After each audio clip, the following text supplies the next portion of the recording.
Hi guys, Spirit Guide Messenger po. Welcome back po.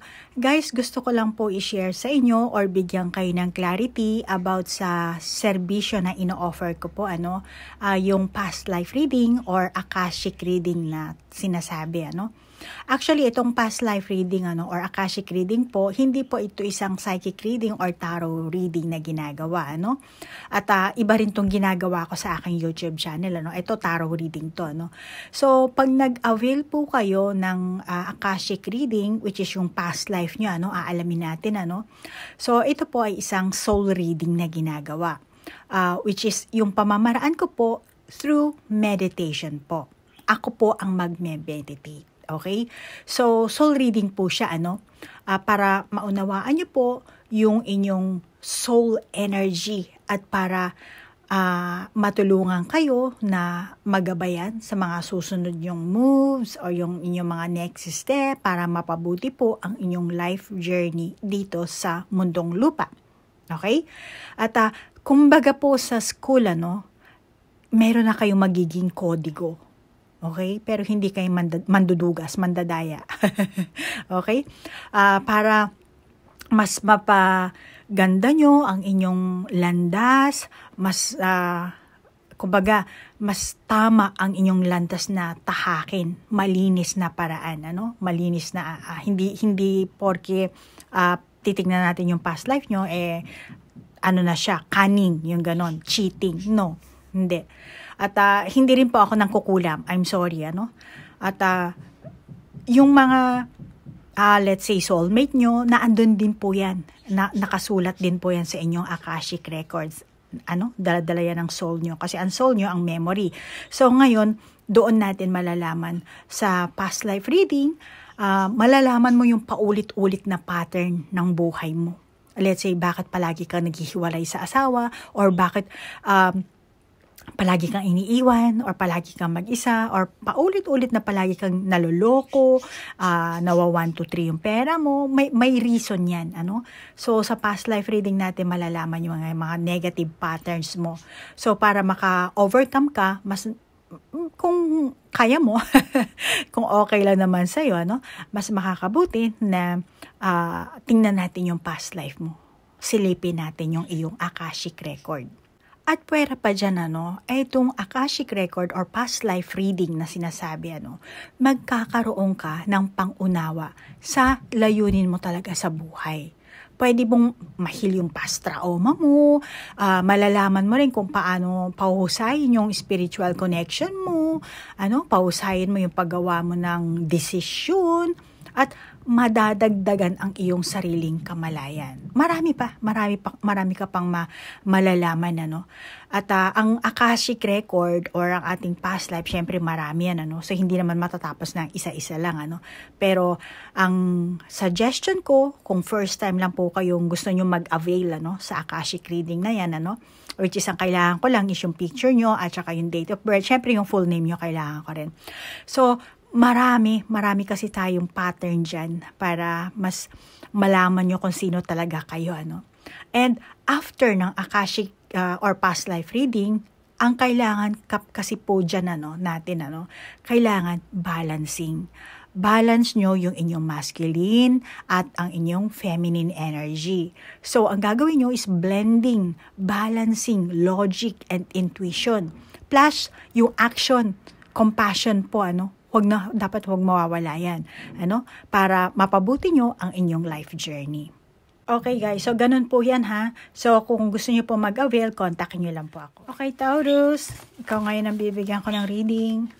Alamin natin kung ano ba ang kailangan mo malaman tungkol sa iyong person, sa asawa mo ba, or partner mo. Mali. Or manliligaw mo. Dito pala to. Gaganyanin ko sana ang Sorry.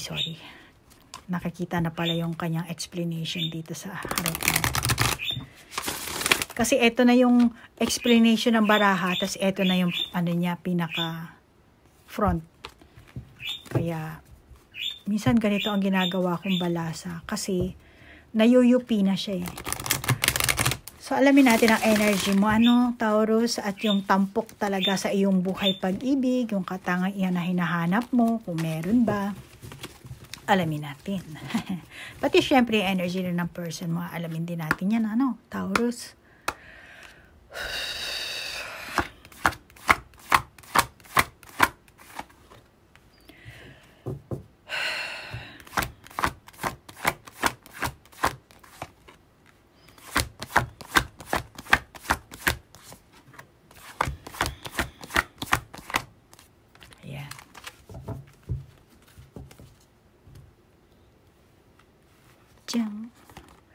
Reaching out to spirit guides. Turn on switch. And animal kingdom, turn on switch. Taurus, dahil sa meron kang matinding pangangailangan, talagang matindi talagang nagdadasal ka dito. So, nakikita ko meron kang matinding pangangailangan sa iyong emosyon. Ano? Sarili mo tong emosyon. Sarili mo tong enerhiya. At masasabi ko ang gusto mo, matatag na samahan. Yan ang hanap mo. Yan ang dasal mo. Lalo na kung ikaw ang Taurus na wala pang nagiging karelasyon, or sa ngayon, walang karelasyon, masasabi ko. Or kung meron man, malamang na ang gusto mo talaga ay isang relasyon na matatag, Yun siguro talaga ang hanap mo, hinahanap mo sa person or sa inyong dalawa sa pagiging samahan nyo, At gusto mo rin na isang active talaga ang inyong samahan, yung ikaw at ang person mo, pareho kayong hands-on, lalo na kung mag-asawa kayo, At lalo na iba sa inyo kung may mga batang involved, At syempre, para sa iyo, yung meron kang personal na mapapakinabangan talaga. Mapapakinabangan sa person mong ito. Dahil nga sa hirap ng buhay siguro ngayon, maraming tao walang trabaho, malamang na meron kang mga kondisyones na kailangan, eto siya. So, meron kang ganong klaseng settings. Lalo na kung papasok ako sa isang relasyon, kailangan ganito ang magiging boyfriend ko or kailangan magiging ganito ang girlfriend ko. So, meron kang ganong klaseng setup, kondisyones. Kondisyones, masasabi ko. At wini-wish mo yan na naway maging kung ano yung gusto mong matamo sa isang relasyon, makasama, sana. Ganon. Meron kang, sana ganito ang maging boyfriend ko, sana maging ganito ang girlfriend ko, sana maging ganito ang asawa ko. At ang pinakahiling mo, ang pinakahiling mo dito ay ang masasabi ko na mapayapang samahan talaga ang wini-wish mo, pinagpipray mo kay Lord. At nakakita ko rin sa'yo na masigasig kang magdasal, magkwento sa mga tao, dahil marami tayo dito mga tao, mga hayop na nakalagay dito, Pero masigasig kang magkwento about sa gusto mong mangyari, if ever na magkakaroon ka ng asawa, karelasyon, or kung meron ka ng asawa, or meron ka ng karelasyon, or meron kang manliligaw na Taurus, masasabi ko na masigasig ka nagkikwento sa mga tao sa paligid mo. So, ganyan ka. And yung iba sa inyo, maaaring hindi lahat, yung iba siguro sikreto, pero yung iba, baka ikaw yung tipo ng Taurus na madaldal, at ikaw ang Taurus na parang si nanay or si tatay, kung umasta, wala sa edad pero para kang si nanay, para kang nanay na kung magsalita, yung ganun. Which is ang Taurus ay April 21 hanggang May 21, So, masasabi ko, wala na akong makuha ditong impormasyon sa barahan natin. Mag-add lang ako, Taurus.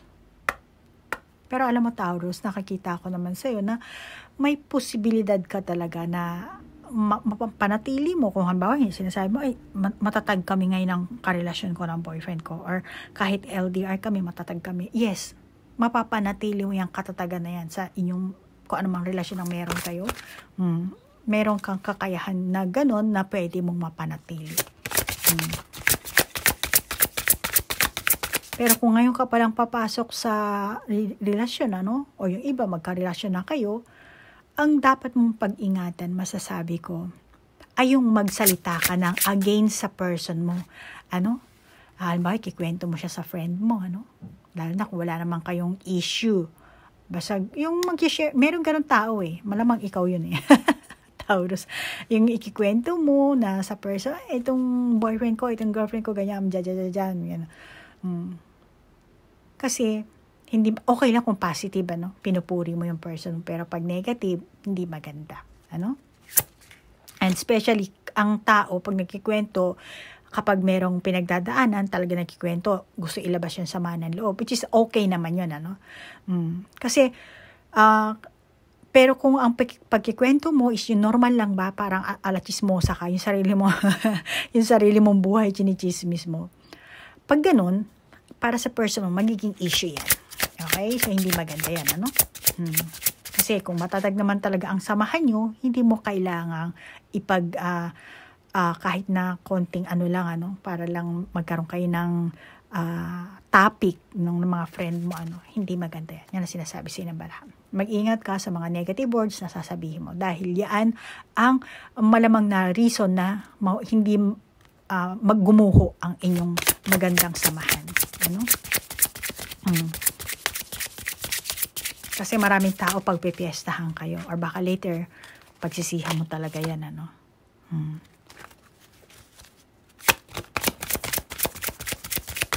So, yung mga sikreto nyo ng person mo, inyo lang yun. Hindi mo kailangan ibandera sa ibang tao, ano? Mamaya na natin, ano? Hindi mo kailangan ipagkalat. Okay. Ay, baliktad. Baliktad siya. So, meron tayong cave, protection, cleansing, storms, and completion. Okay. May kidlat. Tapos ito, may lumabas na puzzle idea sa kanyang utak, sa kanyang isipan. Alam mo, masasabi ko sa validation ko sa 3 barahang ito, Taurus, malamang na nakakaramdam ka rin ng pagka-boring sa inyong samahan ng person mo. Kaya siguro napapadaldal ka, napapakwento ka sa mga friends mo, pamilya mo, kung sino man kinikwentuhan mo, hindi ko alam, ikaw nakakaalam yan, Taurus, At sinasabi mo na hindi ka kontento, feeling mo hindi ka masaya, nakasama ang person mo, walang excitement, walang pera, or baka naman iniisip mo na hindi siya masaya sa'yo, meron kang ganong klaseng iniisip, which is tingin ko, ikaw Taurus, tingin ko sa'yo, may ugali ka na naiinggit ka sa ibang tao, sa ibang magka-boyfriend, girlfriend, sa ibang magkakarelasyon, mag-asawa, yung gano'n. Kasi ang nakakita ko dito sa iyo, kinukumpara mo yung inyong samahan ng person mo sa ibang tao. Alam mo yun? Nagko-compare ka eh. Kaya tuloy, meron kang hindi nakakita na meron naman kayong magandang samahan, magandang sitwasyon, pero dumadalo yun eh. Hindi, natatapon. Imbis na, hindi mo na pang hahawakan. Alam mo yun? Na andito eh. Nahuhulog yung tubig.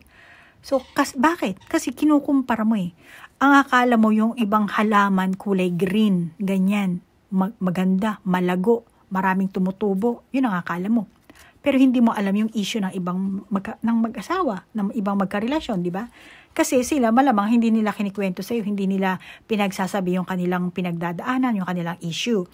Ikaw naman, ang akala mo, happy silang magkakarelasyon, happy silang family, which is, hindi mo nararamdaman yung sarili mong happiness, kaya tumatagos dito. Kasi kinukompare mo yung sarili mo sa iba. Ang happiness ng iba is happiness nila, ang happiness mo is happiness mo. At malamang yun ang nararamdaman mo kasi kinukumpara mo yung sitwasyon mo sa ibang tao. At malamang na kung meron kang napuna na hindi mo gusto, malamang na kinikwento mo, at malamang na alam din to ng person mo, Pero aalamin natin yan mamaya. Pero ito nakakita ko na malamang itong enerhiya mo, sa pagkukumpara mo, masasabi ko na nakakaramdam ka ng pagka-boring sa inyong samahan. Bigla na lang kumuha. Wonderful news is on its way. Smart choices that bring rewards.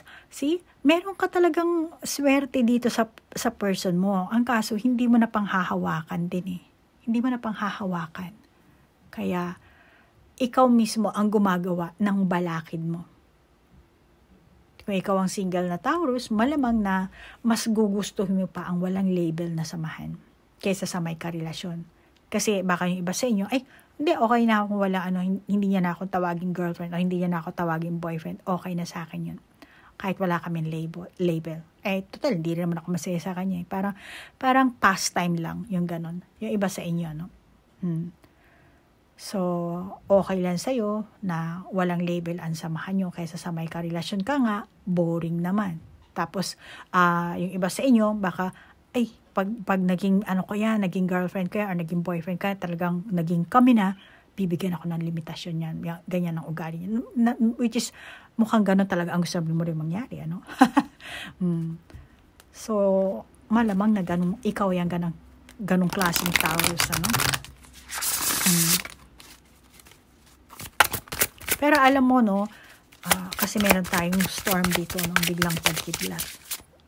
Excuse lang, eto, be-verify ko lang itong dalawang marahang ito. Kasi, tumarsik na siya. Diyan, plants. So, dito siya. Plants. Alam mo, Taurus, kung nag-break up na kayo nitong person mo, malamang yung iba sa inyo, tingin ko, todo-todo ang ginawa mong pag-protect sa sarili mo. Pagprotekta, paglaban, explanation, meron kang protektang ginawa sa sarili mo. At yan siguro ang mga kinikwento mo sa ibang tao. Malamang yung iba sa inyo, yung story mo, yung side mo. Ako kasi ganito ako sa boyfriend ko, sa girlfriend ko, sa asawa ko. So, kinikwento mo sa mga tao, yung side story mo. So, naririnig nila yung side mo at para sa kanila, ikaw ang tama. Naget mo ko. So, yung mga sufferings na dinadanas mo habang kayo ng person mo, yung iba sa inyo, sinasabi mo siguro na napagod ka na. Parang hindi na. Tapos na. Yung ganon. Alamin natin kung ano ba talaga ang kaganapan parang bitin, Oops. Alamin natin na ang energy ng person mo. Oops. Mamaya natin open, ha? Hindi na malaglag. Nakakatamad pa naman magpulot sa sahig. Okay, ito ang baraha mo. And then, may pagka-reverse siya. And then, ito na. So, 8 of Summer, the desire for a more meaningful life. Realizing that it's time to move on. Choosing to make major life changes. Teka lang, nagulo ko. Sorry. Dito kasi siya, validation siya dyan sa dalawang baraha. And then, 9 of Winter, unfounded fear focusing on worst case scenarios, allowing worry to grow out of proportions to the problem. And true love that is long-lasting, choices made from the heart, a return to good health. So, dito, alamin natin ang enerhiya ng iyong person, at saka mensahe niya rin. Pagkuha tayo ng baraha pagka. Okay. Okay. So, Taurus, kung sinasabi mo sa mga tao na may kinikwento ka, kinikwento mo yung side mo, at sinasabi mo, alam mo, nahihirapan na ako sa person ko. Kung may mga ganon kang kinikwento. Ito naman ang enerhiya ng person mo. Kung sinasabi mo sa mga tao, yung iyong mga paghihirap, mga experiences mo sa kanya, dito sa person mo, alam niya yun. Alam niya yun. Alam niya yun, Taurus. May mga nakakarating sa kanya. Ito, kala mo mga invisible sila. Pagdating, mga chismosa rin to mga to eh. Makakati din ang mga dila nito. Kaya lahat ng mga sinasabi mo, kinikwento mo dito, kinikwento rin nito sa person mo. Makakating mga dila ng mga to eh. Kaya nakakarating. Kaya yung mga sinasabi mo sa ibang tao, baka sa pamilya mo, or sa friend mo, or yung mga sinasabi para sa kanya, no?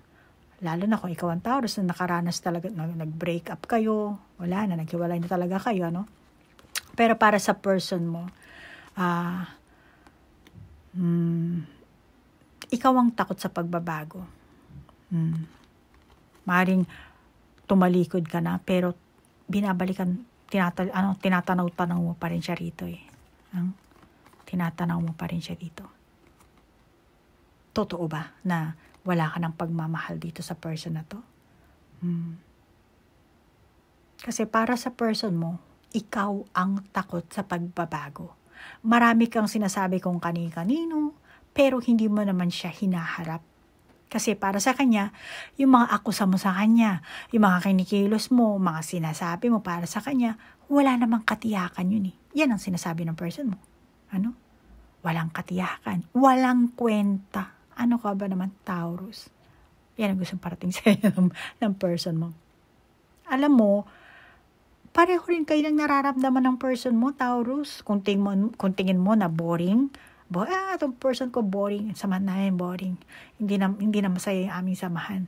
Ganon din naman siya eh. Feeling din niya boring.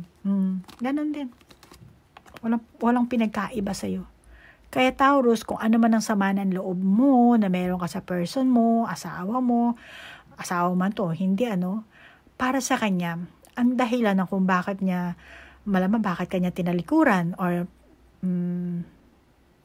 pinapalit or bakit na nakapag-break or meron siyang pinalit sa'yo. Sorry ha. Baka yung iba sa inyo, ganun na. Meron siguro itong pinalit sa'yo, yung iba. Or baka siguro, baka iba sa inyo, naggumawa ng third party or after ng breakup mo, nagkaroon na agad ng panibago. Pero ikaw, naandun ka pa rin. Nag-break up na nga kayo, pero naandun pa rin yung mo, yung feelings mo. Hindi ka pa nakakapag-move on. Itong person mo nakapag-move on na, yung iba sa inyo.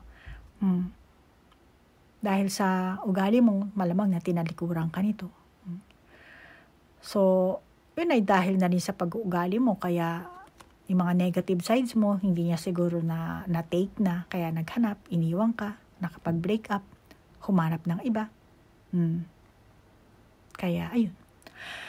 At ang higit na ayaw ng person mo sa'yo, meron kang pagkagumon. May addiction ka.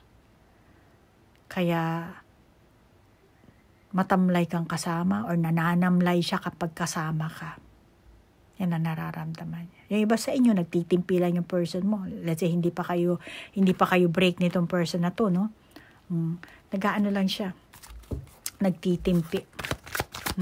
Kaya yung iba sa inyo baka by the time na naging LDR na kayo, yun na yung time na mangangaliwa siya.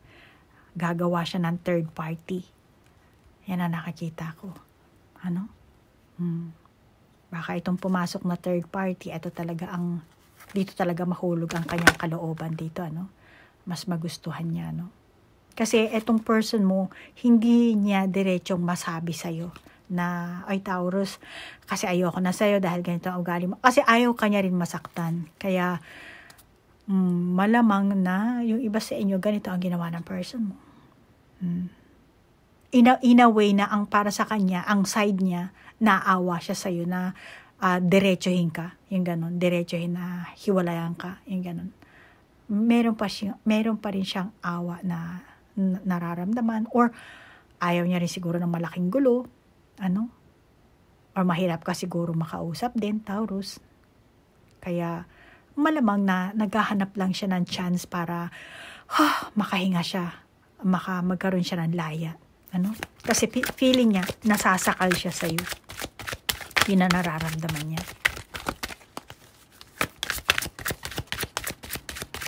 Pa tayo ng additional natin para mas malaman natin ano pa. Kasi yung iba sa inyo, tingin ko, magkasama pa rin kayo, Para sa kanya, yan ang pinaka-safest option. Kaya mo na siya yung iba sa inyo, Baka lalo kung mag-asawa kayo. Oops, 3. Yan ang pinaka-safest option. Lalo na kung may mga anak din kayo, ano? Siyempre, may mga madadamay na bata. Kaya, nakakita ko na handa rin naman siya mag-sacrifice. Siyempre, pag may mga bata, involved din ang pera, di ba? So, malamang na hindi siya makikipaghiwalay sa'yo, pero half na ang feelings niya. Wala na siyang totally nararamdaman, pagmamahal na nararamdaman. Nasa sa'yo lang siya dahil may obligasyon. Kaya, parang, ayun, kita mo naman to, storm warning. Rest and rejuvenation. Kasi gusto niya na rin mag-rest, yung iba sa inyo, itong person mo. Baka pareho din kayo ng iniisip, for the sake of the kids, kahit na, alam mo pareho dito yung barahan natin, kidlat. Kidlat siya, see? Storm. Parehong galing ng baraha mo, Meron din kayong problema din siguro sa pera dahil meron tayong pera dito sa tokador, So, gusto niya maghiwalay, ng divorce or annulment, depende kung nasa ang bansa kayo, pero hindi niyo magagawa yung iba sa inyo. Kasi, syempre, or kung, let's say, naghiwalay kayo, kailangan mong maghabol sa pera din, sa suporta para sa mga bata. Depende kung isa lang kasi ang coin dito, pero may kasulatan dito. So, malamang, kailangan talaga ng kasulatan dito, At saka itong person mo, playing safe siya. Malamang na meron siyang nakikitang mga talagang unexpected na obstacle, di ba? Siyempre, ang bagyo, ang kidlat, unexpected yan. Hindi mo alam kung kailan darating ang bagyo, ang kidlat, di ba? Unless na lang kung nasa season talaga yan, So, para sa kanya, meron siya nakikitang mga unexpected na obstacle, kaya mas pinili niya yung self-decision na magstay na lang sa'yo or makipagkasundo. Just like nung iba sa inyo, kung meron talaga kayong third party na involved, So, instead na makipaghiwalay agad, mas iniisip niya yung, syempre may perang issue, di ba? So, hindi ganun kadali. Nag-iisip pa rin, kahit paano nag-iisip pa rin tong person mo, At saka dito sa tokador, tokador.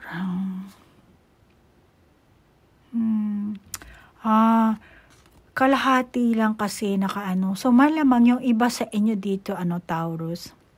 For example, hindi ko alam kung ilang taon na kayo, pero itong person mo, kasi may kasulatan din dito, di ba? Sabi ko kanina pa, tapos may coin, and then half lang yung So, malamang itong person mo, kaya may third party man na involved, or man, ang third party, hindi lang basta kabit, may pamilya din or trabaho, So, instead na makipaghiwalay or makipag-away sa'yo, mas iniisip niya yung magiging, yung sa future pa, at yung makukuha niyang pera. Let's say, just like na retirement na pera, Kaya, masasabi ko dito, itong person mo, hindi naman sa talagang wala siyang naging plano para sa future niyo, Kaya nga lang, sadyang nawala na talaga siya ng gana sa'yo, na dahil nga, alam mo, ito talaga hindi maganda, kaya mag-asawa kayo, magkaibigan kayo, magka-co-worker, yung magkwento-kwento ka sa tao, yan talaga ang dapat iwasan mo. Kasi yan nagdadala ng gulo, di ba?